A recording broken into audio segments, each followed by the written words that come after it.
Bonjour à tous, je vous propose donc ce troisième cours dans le bloc que j'ai intitulé Analyse numérique des équations et dérivées partielles.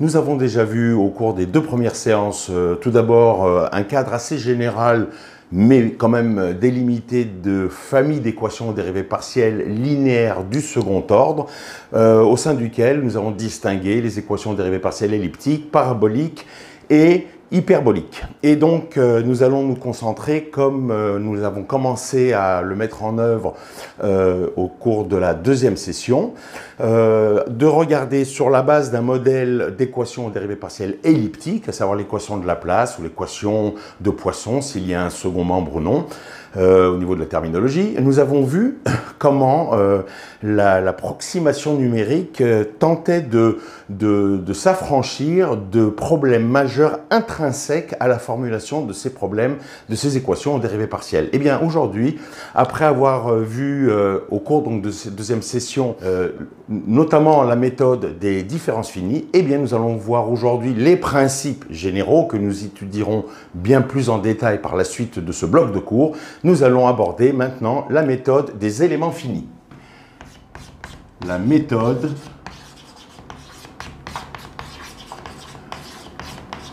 des éléments finis. Alors, c'est toujours dans ce chapitre introductif, et donc je ne vais être que très général sur cette méthode, mais l'objectif est de cibler véritablement l'essence, pour ne pas dire la quintessence de la méthode, comme vous allez le voir. Alors, je reprends la formulation de ce problème que je vais qualifier de problème continu, qui est de trouver une fonction U définie de oméga à valeur dans R, où oméga, si vous voulez, c'est un ouvert de R2, ça pourrait être un ouvert de Rn. On va en fonction des moments de mon exposé, je serai dans R2 plutôt que dans Rn pour simplifier, puisque l'objectif n'est pas d'être dans le cadre le plus général, comme à chaque fois, mais d'essayer dans un cadre suffisamment souple de dégager les fondements de ces méthodes.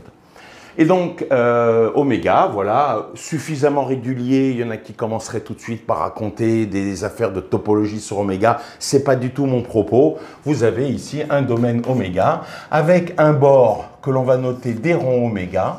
Et pour la suite, nous aurons besoin de ce qu'on appelle petit n, la normale extérieure à oméga, qui est un vecteur perpendiculaire à la tangente en chaque point du bord, qui est un vecteur normé, et qui dépend bien évidemment, dont l'orientation dépend bien évidemment du point auquel vous vous situez sur le bord.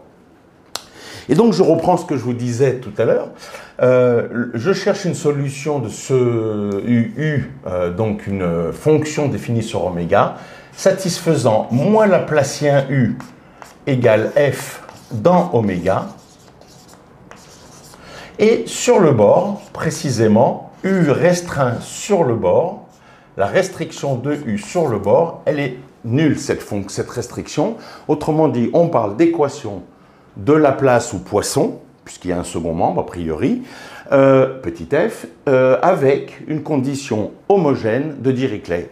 Les différents types classique, j'ai envie de dire, de conditions limites seront abordées dans le chapitre qui suit.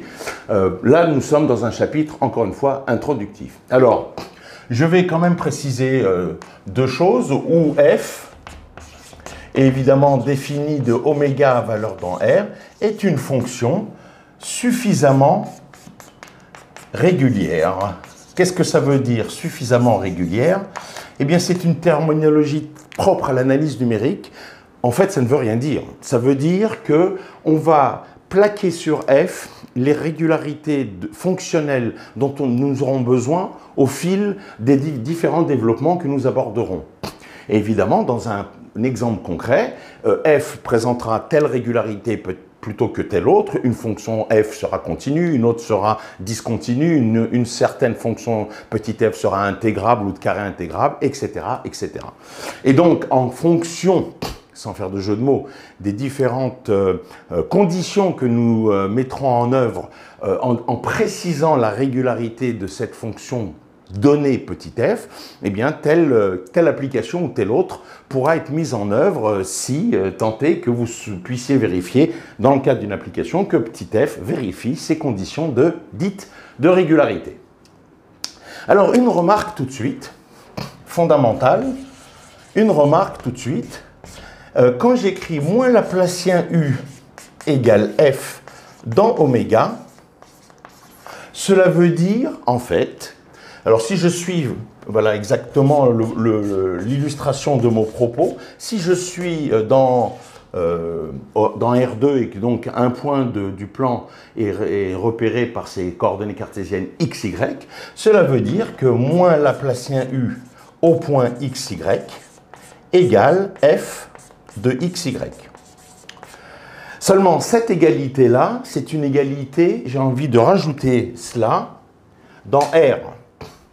C'est une égalité numérique, bien évidemment, puisque f est à valeur dans R, U est à valeur dans R, son Laplacien est une combinaison de dérivées partielles, je ne l'ai pas rappelé, tout le monde connaît le Laplacien, hein, je peux le rappeler, Laplacien de U, c'est la somme des deux dérivées partielles secondes, d2u sur dx2 plus d2u sur dy2. Et donc, c'est donc une fonction elle-même qui est définie de oméga à valeur dans R. Donc, cette égalité-là a lieu dans R. Et si vous vous souvenez ce que nous avons considéré lors de la deuxième session de ce bloc de cours, eh bien, nous avions dit cette relation-là est en fait un potentiel infini de relations, puisqu'il faut écrire pour tout xy dans, comment dirais-je, oméga, pour tout xy dans oméga, il va falloir écrire cette équation-là. Et comme il y a un nombre infini de couples xy qui paramétrisent tous les points m, l'ensemble des points m de grand oméga, vous avez en fait ici un nombre infini d'équations, et j'avais même rajouté, pour le coup, vous avez donc un nombre infini d'inconnus. L'inconnu petit u, la fonction, c'est finalement le nombre de valeurs u de xy que vous cherchez pour tout xy dans oméga. Ça, c'était la position du cours de la session numéro 2. Et c'est ce qui avait suggéré notamment la nécessité de passer de l'infini au fini par le biais des différences finies. Alors, vous avez compris que si je souligne cela, c'est que quand j'ai écrit au départ mon équation ici, je l'ai écrite en quelque sorte, on va dire dans un premier temps, symboliquement, puisque je ne comprends pas ce que veut dire cette équation, si ce n'est qu'en rajoutant que pour tout point, elle a lieu de manière numérique. Voilà. Alors quand même, vous avez un background qui vous permet d'élever un peu le débat et de ne pas regarder cette écriture comme une écriture formelle, mais de comprendre que quand on écrit moins Laplacien U égale F, en fait, on écrit une équation non pas numérique, mais on écrit une équation fonctionnelle. Ça veut dire quoi? Ça veut dire que, par exemple, si f est une fonction continue, eh bien, et que du coup, comme le Laplacien de la fonction que vous cherchez au signe près est égal à f, ça veut dire donc que le Laplacien de la fonction que vous cherchez est une fonction continue, sinon elle ne pourrait pas être égale à f, fonction continue. Autrement dit, vous vous dites que si f est une fonction continue, il faudrait que u soit une fonction C2, comme on dit, c'est-à-dire deux fois continuellement dérivable, ou différenciable, si on veut faire un peu plus dans la dentelle au niveau du calcul différentiel, mais pour ce qui nous intéresse, c'est la même chose, une fonction deux fois continuellement dérivable, c'est-à-dire dont les dérivées partielles secondes sont continues, afin que la somme des dérivées partielles secondes soit continue, et donc égale à cette fonction f que j'ai supposée dans mon propos continue. Et donc, en fait, ça veut dire que cette équation-là n'est pas une équation formelle, mais une équation fonctionnelle. C'est-à-dire que dans ce que je viens de considérer, si f est une fonction continue, ça veut dire que j'écris cette égalité dans l'ensemble des fonctions continues. C'est pour ça qu'on appelle ça une équation fonctionnelle. Je répète, il s'agit d'un cas parmi un nombre infini de cas. J'ai supposé le cas le plus simple. Hein. On va le faire d'ailleurs. On suppose que f est une fonction continue une fonction continue. Alors, on va utiliser des notations que vous connaissez certainement, c'est-à-dire que f appartient à l'ensemble C0 de oméga. Et puis même pour qu'il n'y ait pas comment dirais-je, de problème d'ordre métaphysique, pour commencer, que ce soit une fonction continue sur oméga jusque sur le bord. Du coup, si f est une fonction continue, jusqu'au bord, comme je viens de l'indiquer, eh bien, ça veut dire grosso modo qu'on est tenté de dire que U, on a envie de la considérer dans C2 de oméga bar. On suppose que U, du coup, doit répondre en termes de Laplacien au signe près égal à cette fonction petit f, mais si petit f est supposé dans C0 de oméga bar, l'ensemble des fonctions continues sur oméga bar, eh bien ça veut dire que le Laplacien de U est continu sur oméga bar, et si le Laplacien est continu sur oméga bar, l'implication n'est pas juste, ça veut dire il suffit que U soit dans C2 d'oméga bar, ça veut dire que, quand je dis cela implique, ça veut dire qu'on peut considérer, voilà, on peut considérer U dans C2 d'oméga bar, parce que si U est dans C2 d'oméga bar, toutes ces dérivées partielles secondes sont continues, les deux dérivées partielles secondes des 2U sur dx2, des 2U sur dy2 le sont, la somme est une fonction continue, et donc l'égalité a un sens. C'est une égalité fonctionnelle. Pourquoi je vous dis ça? Eh bien, parce que c'est toute la position nouvelle de la méthode des éléments finis, justement, à savoir, on ne va plus chercher une fonction U, comme je l'ai écrit ici, qui est un processus numérique, d'où l'équation que vous connaissez parfaitement, numérique, c'est-à-dire à un nombre, un couple de nombres xy, en l'occurrence ici, on associe une valeur U de xy, c'est-à-dire une valeur réelle. C'est plus la position du tout de la méthode des éléments finis. La méthode des éléments finis, c'est de dire, on va supposer U dans un espace grand V, et dans cet espace-là, il va y avoir des éléments petits v, candidats à être la solution. Si on arrive par une recherche quelconque, ou bien plutôt orchestrée comme recherche, à trouver l'élément qui satisfait cette, comment dirais-je, cette équation donc fonctionnelle, eh bien, on aura prouvé qu'il y a une solution à ce problème. Maintenant, comme je voulais vous le préciser, c'est que grand V, alors on a envie de dire, a priori ça serait C2 de oméga bar, si ou dès lors que f est une fonction continue. Le lieu de recherche ici est construit en fonction de la donnée. Ça veut dire que si j'avais d'autres conditions, comme on le verra dans la suite de ce cours, et particulièrement dans l'autre bloc de cours que j'ai aussi démarré, qui est intitulé « Analyse mathématique des équations aux dérivées partielles », justement, qui permet cette relation forte entre la donnée et la solution, de dire si la donnée a telle régularité, la solution ne peut pas être autrement que… Alors ici, cette relation-là, je l'ai construite comme ça. D'ailleurs, le premier espace, le premier ensemble de recherche, je ne vais pas l'appeler V, je vais l'appeler W, pour avoir des notations standards qui existent dans la littérature. Vous comprendrez tout à l'heure pourquoi. Et donc, vous comprenez maintenant que je ne cherche plus un processus numérique. Je cherche un élément qui est une fonction dans un ensemble de fonctions, qui plus est, pour des raisons qui apparaîtront plus tard, cet ensemble de fonctions devra être équipé de propriétés suffisantes qui me permettront justement de procéder à une analyse, voire je vous renvoie comment dirais-je, au bloc d'analyse mathématique des équations aux dérivées partielles qui va permettre de constituer le garde-fou, le périmètre au sein duquel je vais maintenant chercher par approximation, notamment par la méthode des éléments finis, ma solution. Ce qui veut dire que quand bien même la position initiale est différente, c'est-à-dire je vais chercher, quand bien même je vais chercher un élément vectoriel dans un espace vectoriel petit u, un ensemble qui sera structuré en tant qu'espace vectoriel, notamment, eh bien, évidemment, le connaître cet élément, connaître petit u, ça ne pourra pas être, on ne pourra pas s'affranchir connaître petit u ne pourra pas se faire si ce n'est par le processus qui a un couple xy connaît la valeur u de xy.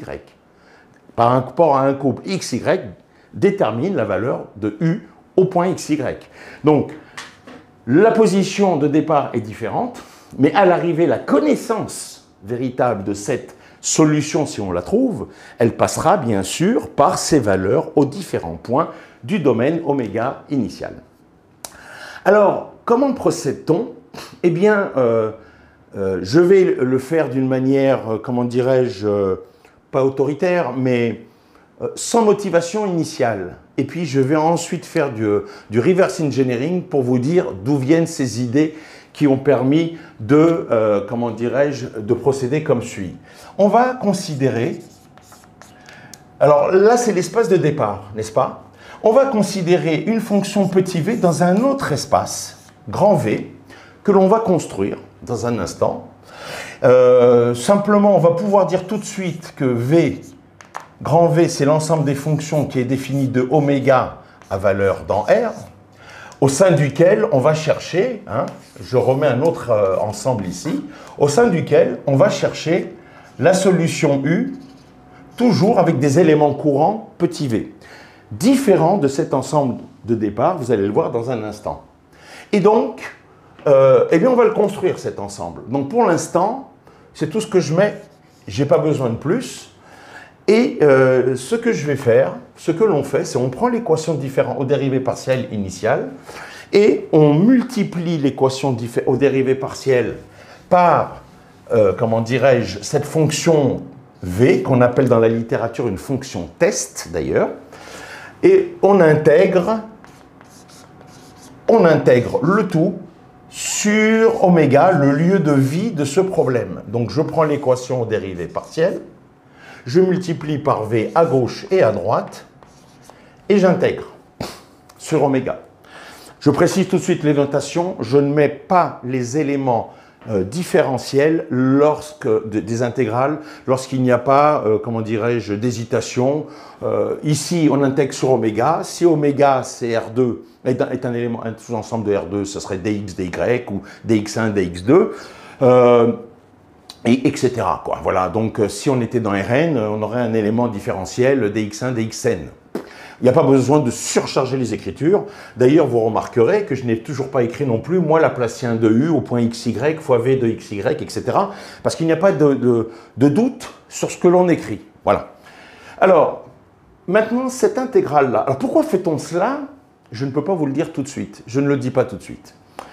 Mais je vais vous le dire au cours de la séance. Alors, à partir de cette écriture-là, j'ai un petit rappel à vous suggérer, qui est le suivant. Le rappel, c'est ce que l'on appelle la formule de Green.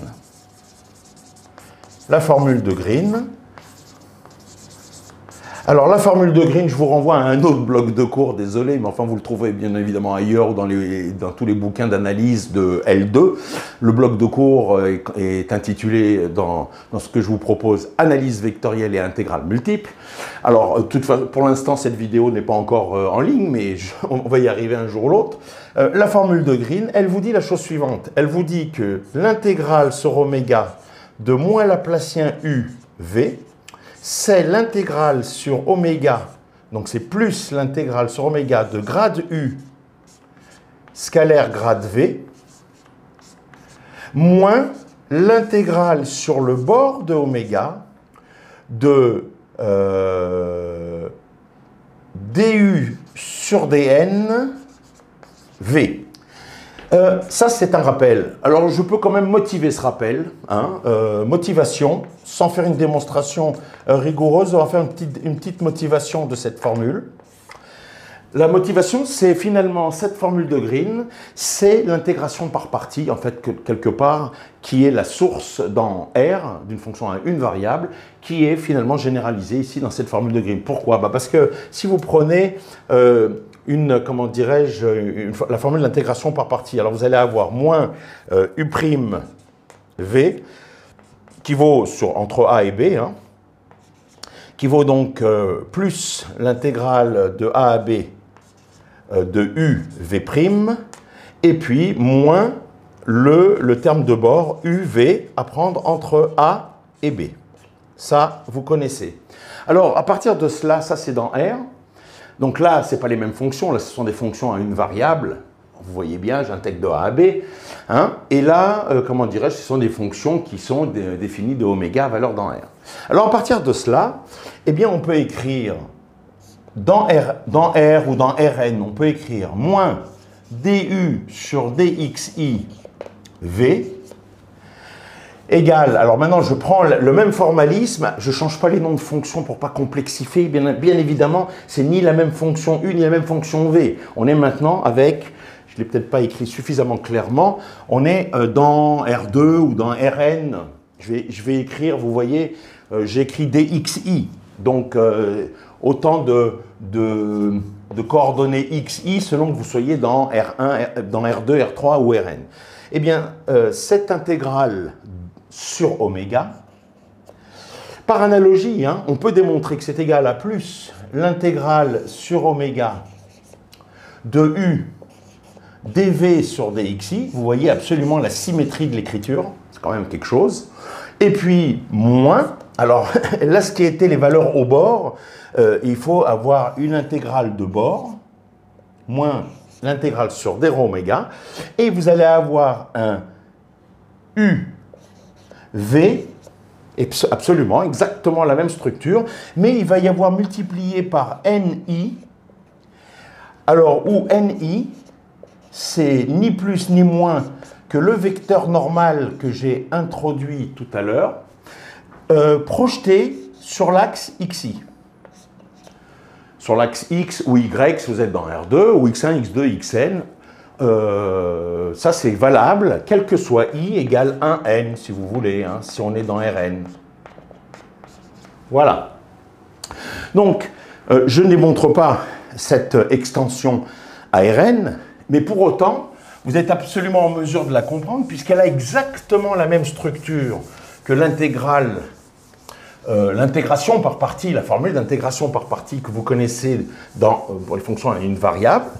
Simplement, évidemment, la nouveauté, c'est que le bord, le terme de bord, c'est plus des valeurs ponctuelles, puisque le bord d'un intervalle, ce sont 2 points. Et ici, nous avons uniquement donc une intégrale de bord à considérer par rapport à la considération d'un ouvert oméga dans Rn. Et donc, à partir de là, eh bien, je vais écrire la même chose, mais au lieu d'écrire cette généralisation naturelle, je vais maintenant passer au cran d'au-dessus en écrivant à la place de U, c'est-à-dire de du sur dxi, je vais passer pour les dérivées partielles secondes. Donc, si vous voulez, dans toute cette égalité, je remplace U, ça revient à dire que je remplace U par du sur dxi, et j'obtiens moins somme sur oméga de d2u sur dxi carré, v, qui est égal à plus somme sur oméga. Donc à la place de u, j'ai dit que je mettais un du sur dxi. Du sur dxi fois un dv sur dxi. C'est toujours des intégrales sur oméga. Et puis moins le terme de bord, somme sur d rond oméga. Oui. Et à la place de u, on a dit du sur dxi, du sur dxi, du sur dxi, v, ni. D'accord. Alors, ça c'est vrai, quel que soit i égale 1n. Donc si vous êtes dans Rn, vous pouvez écrire ces n équations. Et donc, j'ai n équations qui ont cette structure qui n'est rien d'autre que la généralisation ou l'écriture, même c'est même pas une généralisation, de cette équation elle-même généralisant l'intégration par partie que vous connaissez. Et si vous pouvez écrire ça pour tout i, si je fais maintenant la somme sur toutes les valeurs de i, de toutes ces n équations, eh bien, qu'est-ce que j'ai ici? La somme sur i, ça va me donner moins la somme des dérivées partielles secondes, le Laplacien,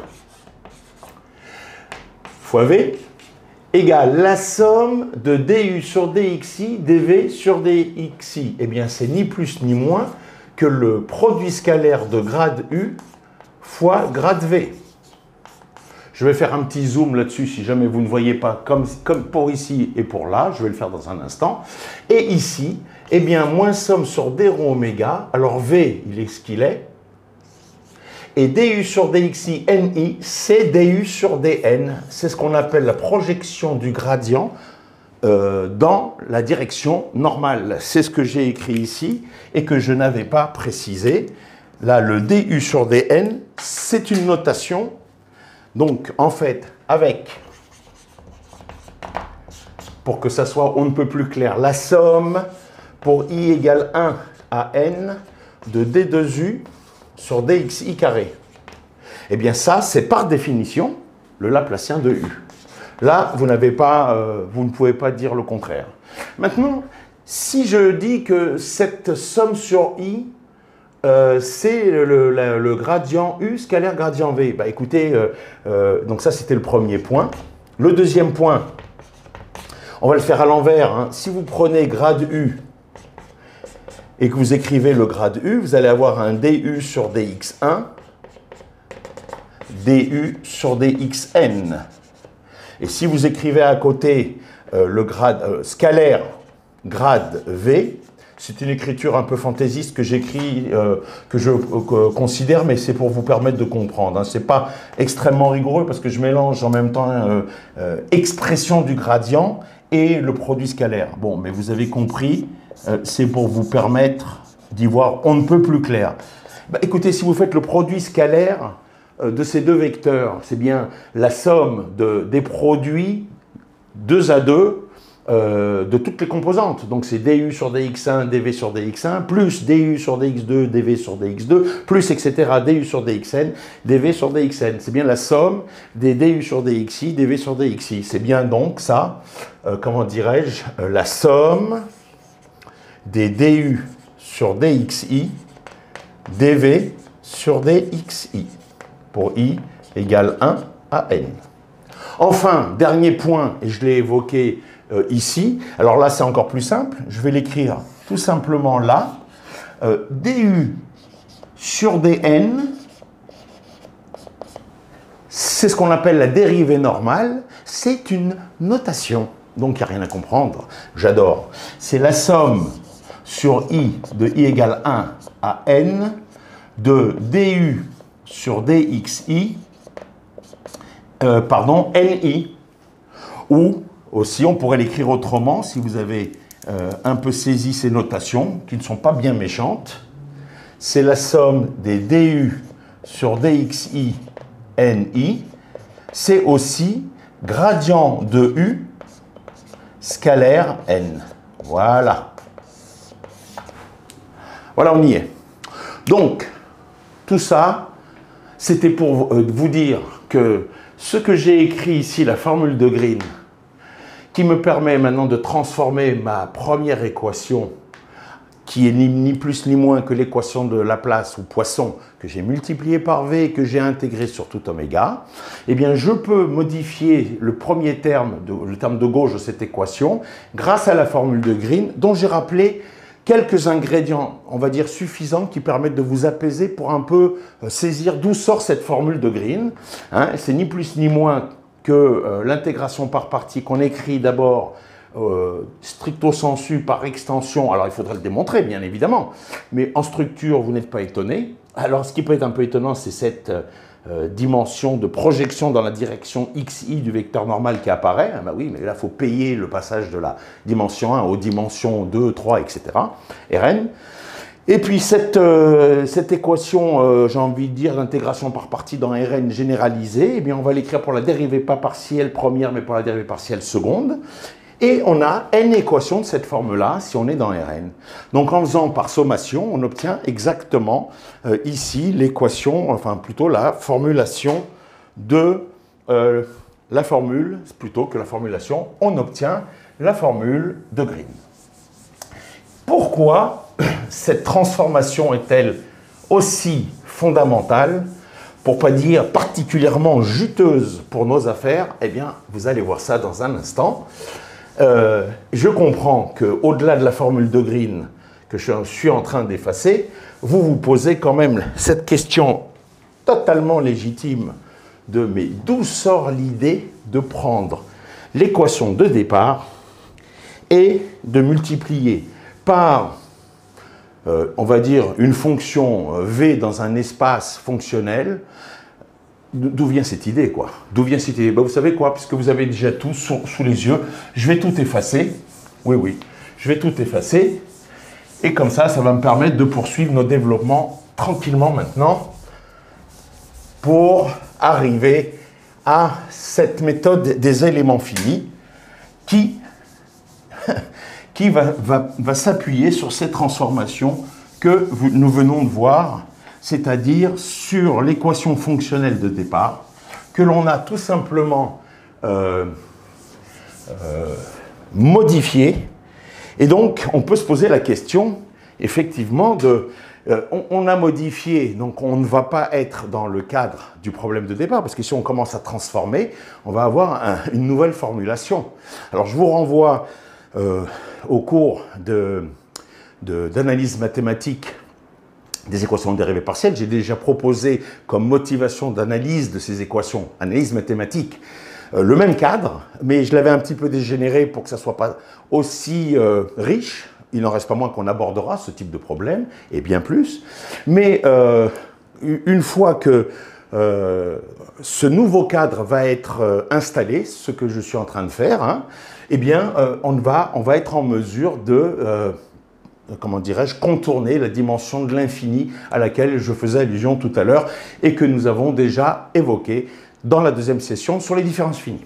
Donc, on en était à, eh bien, l'équation de départ donne plus, hein, puisqu'il y a un signe moins devant le Laplacien. Donc, si je prends en compte le signe moins sur le Laplacien, donc j'ai bien un signe plus, un gradient U, c'est comme ça que je vous avais donné d'ailleurs, me semble-t-il, il faut faire attention au signe. Donc, la formule de Green donne plus l'intégrale sur oméga de grade U, grade V, moins l'intégrale de bord sur oméga de du sur dn V. Et le second membre, alors ça c'était la modification du terme de gauche, et le second membre, il n'a pas changé, c'est FV. Et ici, c'est quel que soit V appartenant à l'espace grand V, dont on ne sait pas grand-chose pour l'instant. On sait que c'est l'ensemble des fonctions définies de oméga à valeur dans R, et on n'en sait pas plus pour ce périmètre de recherche. De oméga, je vais l'écrire, à valeur dans R, et on va voir ce qu'on va rajouter. Je laisse le crochet ouvert volontairement. Alors, si vous avez en tête le problème de départ que je vais réécrire ici, hein, même si allez, je ferme, et puis on verra après. Donc là, je vais rappeler pour que vous ayez sous les yeux, le problème de départ, c'était moins Laplacien U égale F dans oméga, et U sur le bord nul, dans le propos de cet exemple.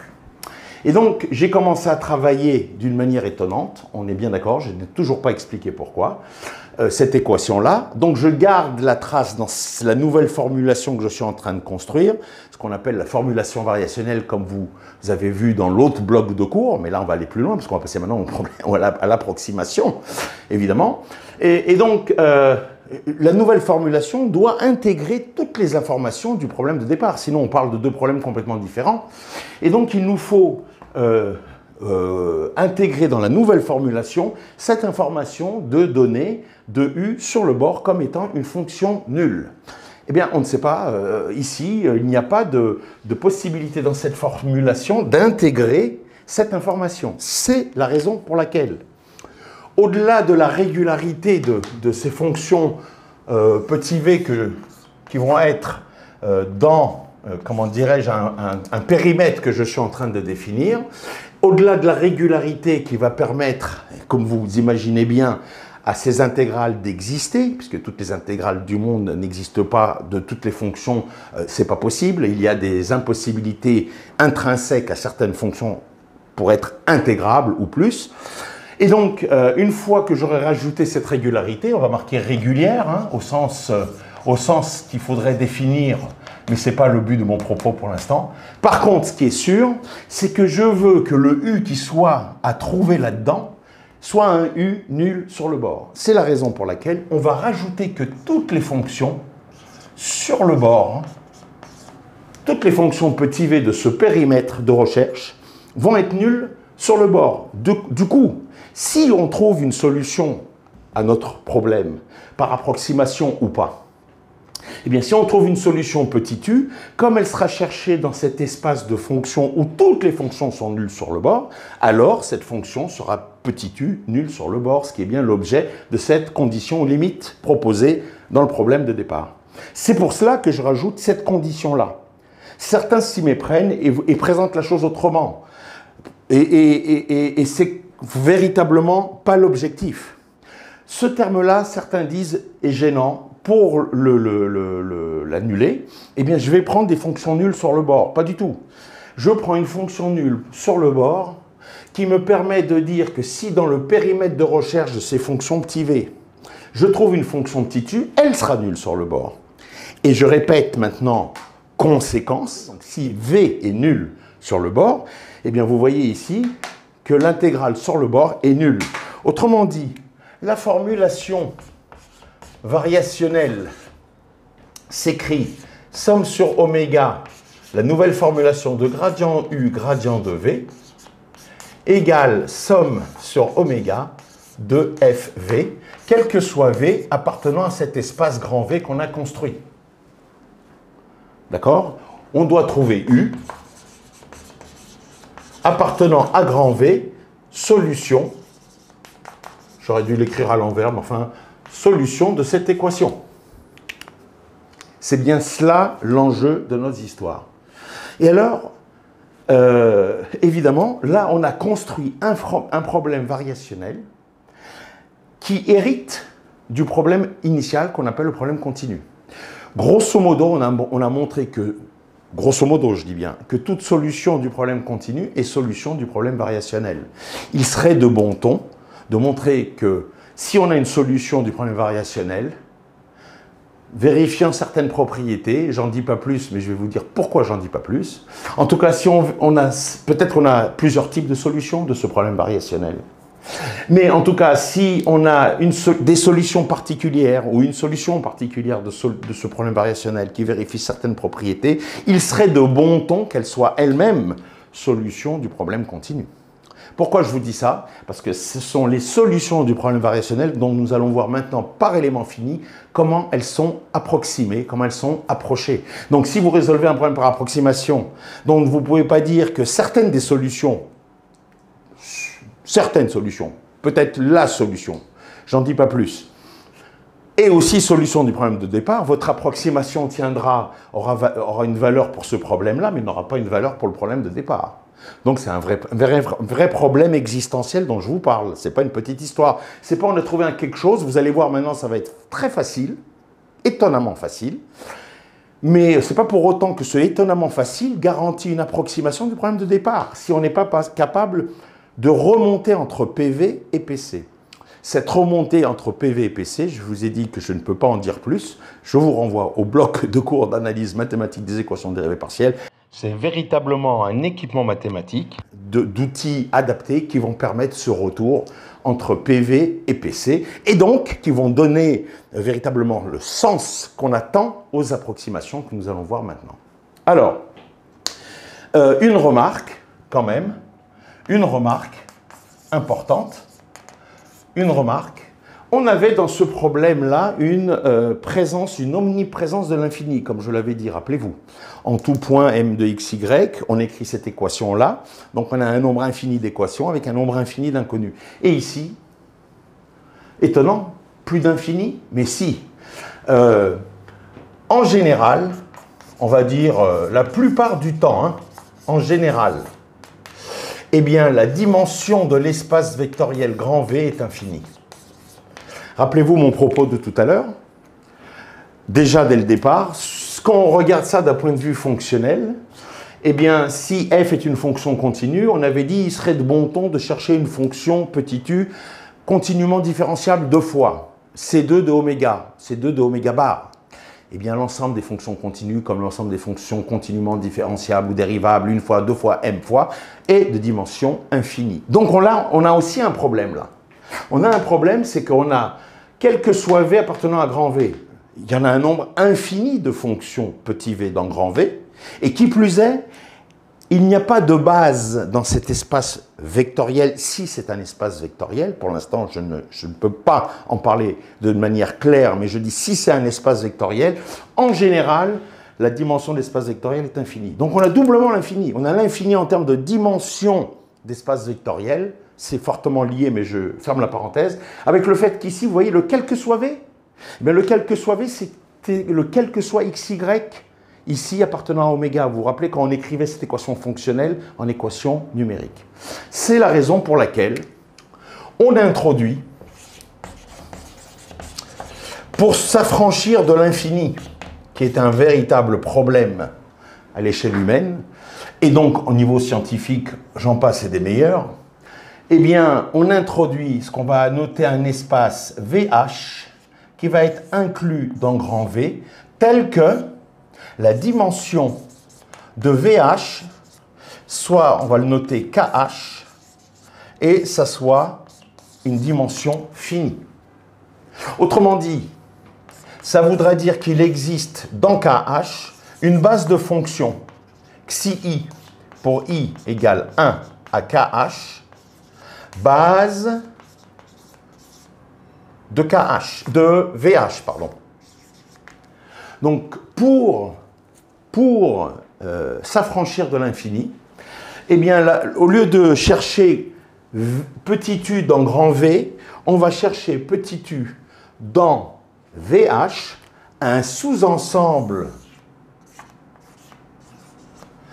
de, comment dirais-je, grand V, dont on va imposer par construction, et c'est toute la suite du cours qui vous montrera comment, qu'il soit de dimension finie. Et qu'est-ce que cela donne, le fait qu'il soit de dimension finie?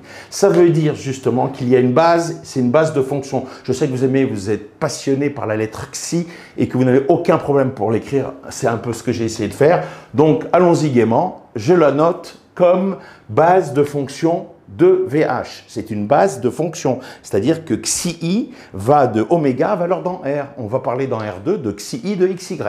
Ça va, tout va bien. Qu'est-ce que l'on va faire de cela? Eh bien, du problème PV, on va passer à ce qu'on va appeler le problème PVH. PV ou PVH comme ça, c'est une notation, hein. On peut le noter de différentes manières. PVH, voilà. PVH. Alors, il y a PV tilde aussi, ça dépend, hein. PVH. Comment va être l'écriture de PVH? Eh bien, ça va être de trouver cette fois-ci UH appartenant à grand VH, exactement comme on devait trouver U dans V, solution 2, tel que, eh bien, l'intégrale sur oméga de gradient UH, gradient VH, soit égale à l'intégrale sur oméga de f VH, quel que soit VH appartenant à grand VH. Autrement dit, on va considérer, pour ne pas dire constituer, une formulation variationnelle approchée qui est ni plus ni moins la même écriture que la formulation variationnelle initiale, mais la différence, elle est, vous avez compris, dans grand VH. Et ça, si comment dirais-je, si j'écris cette formulation-là, en quoi cela change-t-il par rapport à la formulation rationnelle initiale? Eh bien, ça change énormément. Parce que, première chose, je veux dire que si c'est vrai quel que soit VH, en particulier, je vais prendre VH égale xi i. Puisque c'est vrai pour toutes les fonctions de grand VH, je peux l'écrire pour toutes les fonctions de base. Ah bah oui, sinon je ne comprends pas ce que ça veut dire que cette équation intégrale est vraie pour tous les éléments dans grand VH. Hein. Les xi sont là-dedans. D'accord? C'est des éléments de grand VH. Donc si c'est vrai quel que soit grand VH, je peux l'écrire quel que soit VH égale xi, i égale 1 à KH. Donc j'ai KH possibilité finie d'écrire cette équation intégrale. La deuxième chose que je vais écrire, c'est que si on est dans grand VH, UH, puisque XI ou XIJ est une base, eh bien UH, je vais l'écrire comme la somme sur J de 1 à KH, de UHJ, XIJ. C'est-à-dire, je décompose dans la base en dimension finie n'importe quel élément, en particulier l'approximation UH, qui est un élément grand VH. Et là, je fais une décomposition. Alors, il faut bien lire. Si vous voulez, pour y voir un tout petit peu plus clair, mais vraiment un tout petit peu, là, c'est une équation fonctionnelle. Vous pourriez l'écrire. Je vais avoir besoin que de l'équation fonctionnelle, mais vous pourriez l'écrire UH de XY égale, voilà, quel que soit XY appartenant à oméga. Donc, je développe dans la base, je décompose dans la base XI de VH, et j'en ai pris une, il pourrait y en avoir, il y en a une infinité de bases dans l'espace vectoriel. Donc j'ai dit il en existe au moins une dans laquelle je vais décomposer mon approximation UH avec des coefficients de la combinaison linéaire. Alors ils s'appellent UH, et puis ils ont évidemment, chaque coefficient de la combinaison linéaire dépend de sa position par rapport au vecteur dans la base XI ou XIJ. C'est pour ça qu'ici j'ai un indice, c'est un indice, ou c'est un exposant, ce n'est pas une puissance, vous avez compris. C'est juste pour spécifier la position du coefficient de la combinaison linéaire vis-à-vis de l'élément de la base XI générale ou du vecteur XIJ, élément de la base. Et bien une fois que j'ai dit tout cela, réécrivons notre histoire là.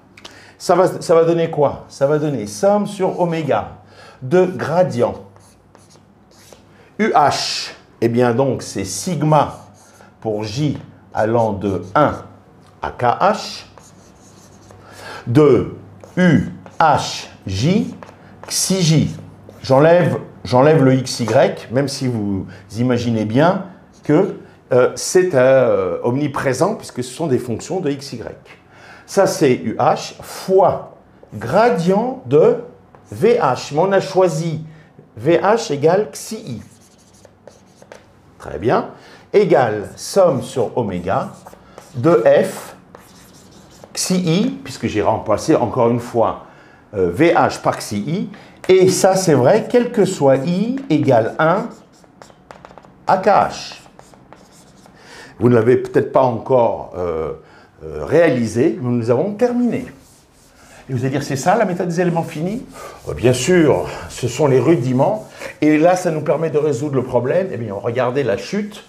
Elle est véritablement immédiate maintenant.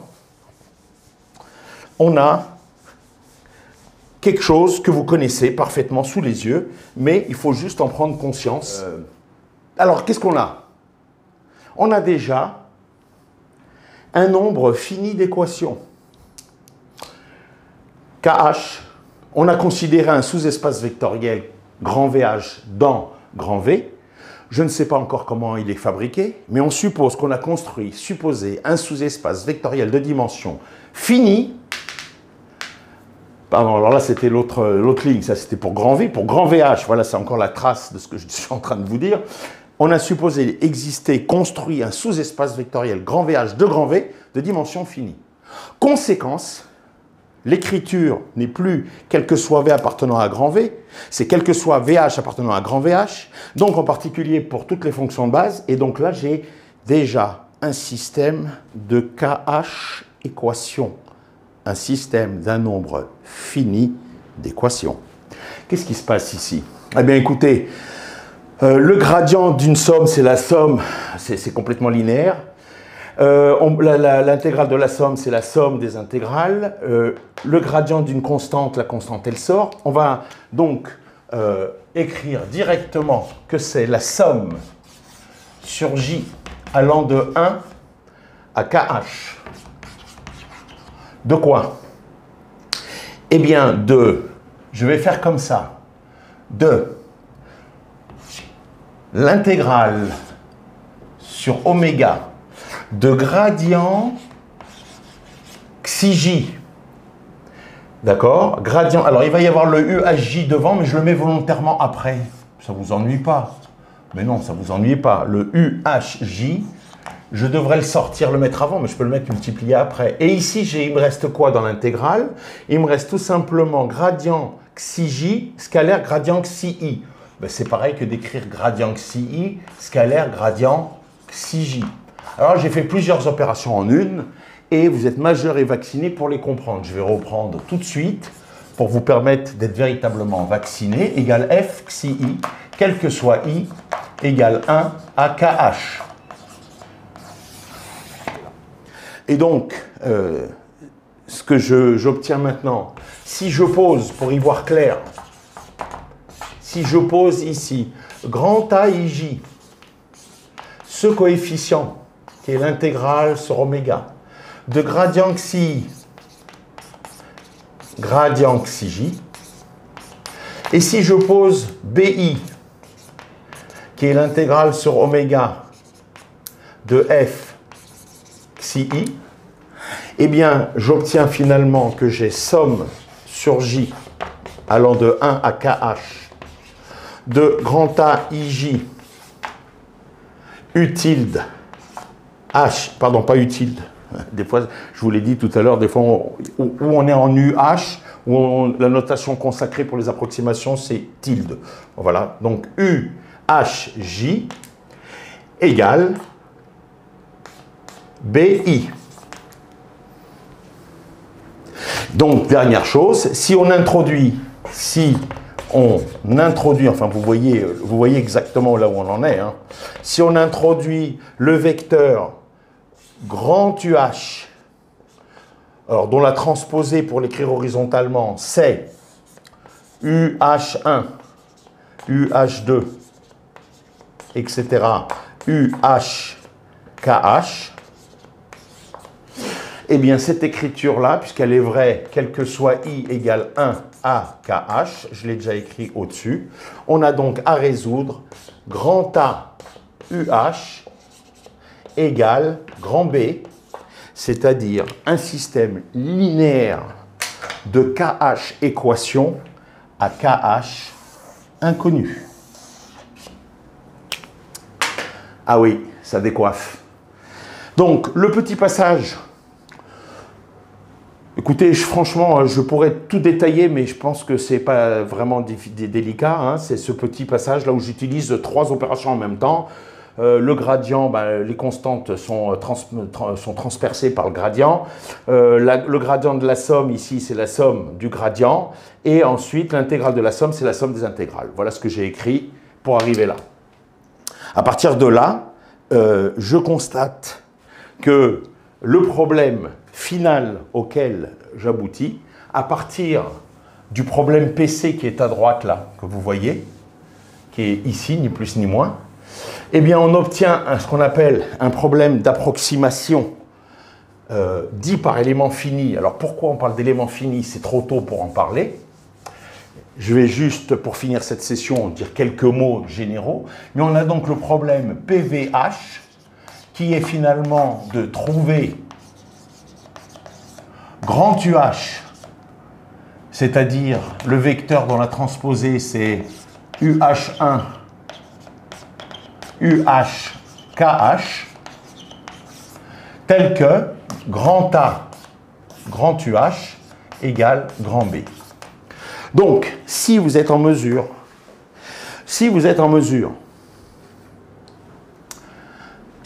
pardon, on va le dire à l'envers, si vous construisez un espace grand VH inclus dans grand V de dimension finie, nous verrons des exemples, nous verrons comment construire cela.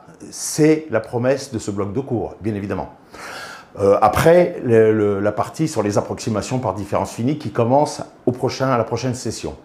Mais ensuite, pour la méthode des éléments finis, nous verrons très concrètement comment on construit cet espace grand VH.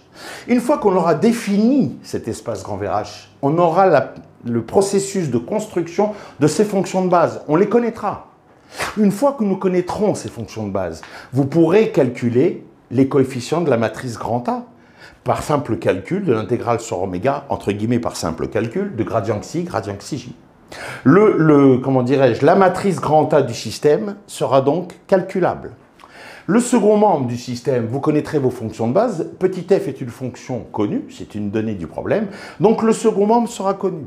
Évidemment, si la matrice est inversible, vous aurez une solution que vous pourrez calculer soit exactement, soit en général on poursuit dans la même direction par approximation. Et là, vous avez tout l'univers auquel je vous renvoie d'un autre bloc de cours que je n'ai pas encore ouvert d'approximation d'analyse numérique dite élémentaire, où vous allez, comment dirais-je, mettre en œuvre toute la connaissance disponible aujourd'hui sur la résolution des systèmes linéaires, évidemment inversibles.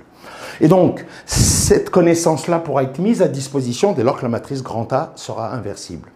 Alors, dernière chose, donc vous voyez la chaîne.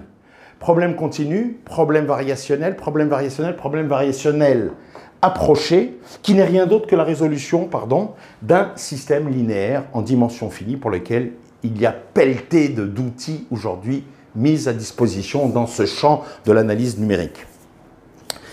Dernière remarque, et quand même, vous l'avez mérité non des moindres, c'est, mais comme certains me sollicitaient en cours en frontal, en présentiel, alors certains en diraient, mais monsieur, c'est quoi le problème?